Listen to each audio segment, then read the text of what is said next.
Welcome to Tesla Deep Dives. The pivotal topic on our agenda today is the 4680 paradox. Did the $2.9 billion battery deal collapse expose critical flaws in the Cybertruck's powertrain? The financial world was stunned by a single regulatory filing. South Korean supplier LNF Co. announced the value of its $2.9 billion battery materials contract with Tesla had been slashed by over 99%, plummeting to a negligible $7,386. This collapse exposes the 4680 paradox, a story of a promised battery breakthrough that failed its first major test.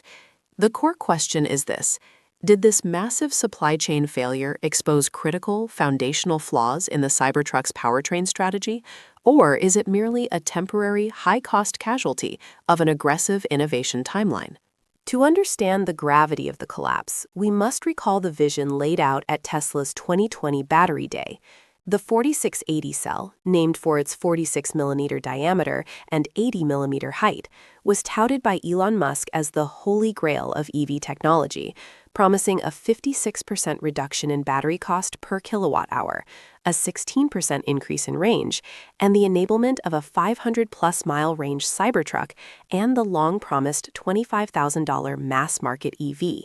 These cells were to be the foundation of Tesla's future dominance, leveraging a structural battery pack to simplify vehicle manufacturing.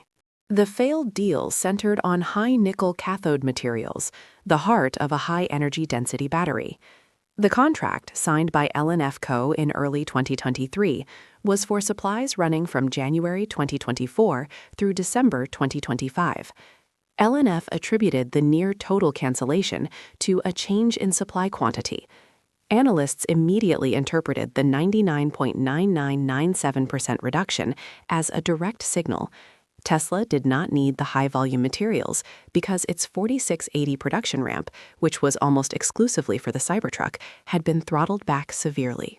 At the root of the production problem is the ambitious dry battery electrode (DBE) process.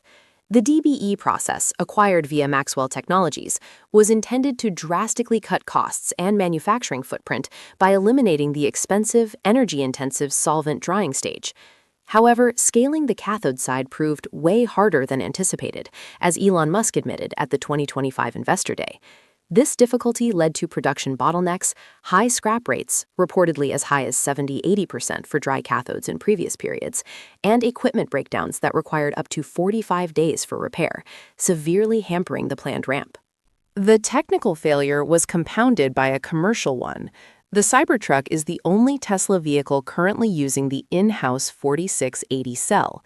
Despite an annual production capacity target of 250,000 units at Giga Texas, Cybertruck sales in 2025 were running at an estimated 20,000 to 25,000 units annually.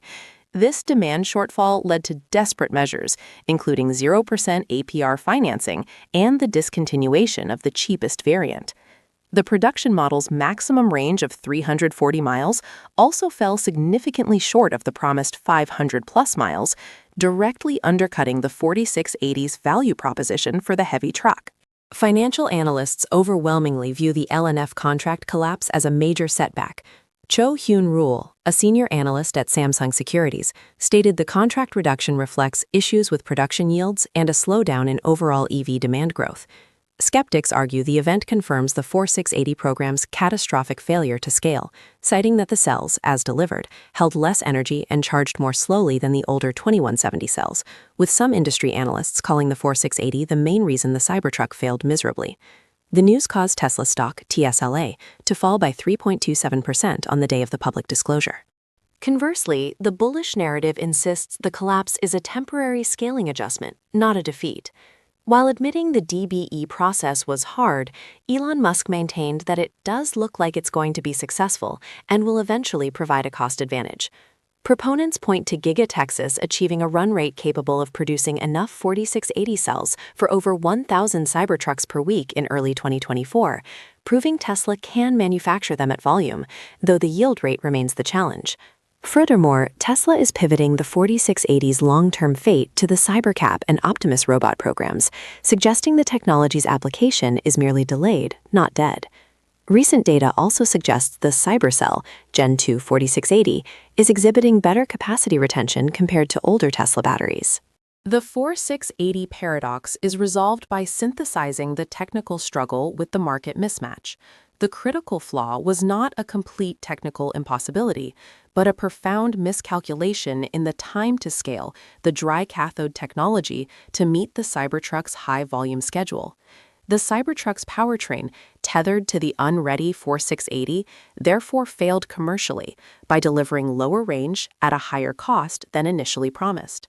The LNF collapse is the financial evidence of this supply chain overhang, where optimistic material orders predicated on a flawless ramp had to be zeroed out when the ramp stalled, demonstrating that in the EV race, a technological breakthrough that is 5 years late is functionally a failure. For investors, the dominant market sentiment remains skeptical, heavily discounting the 4680's success until concrete evidence emerges. The key metric to monitor is the 4680's gigawatt production rate in Giga Texas, specifically evidence of the final, low-cost dry cathode version being used, and its eventual deployment in the Cybercab. Any major hiring sprees or new executive appointments to the battery division would signal a renewed push. Failure to meet projected vehicle volume for the Cybercab using the 4680 could lead to an official strategic abandonment of the in-house cell for future high-volume vehicles, forcing a full reliance on external suppliers like Panasonic and LG for its next generation of models. Let me know what's your thoughts and leave your comments. Thank you for joining us for this crucial deep dive. To ensure you never miss a pivotal analysis, please like the video, subscribe to the Tesla Deep Dives channel, and hit the notification bell. Your engagement fuels our critical research.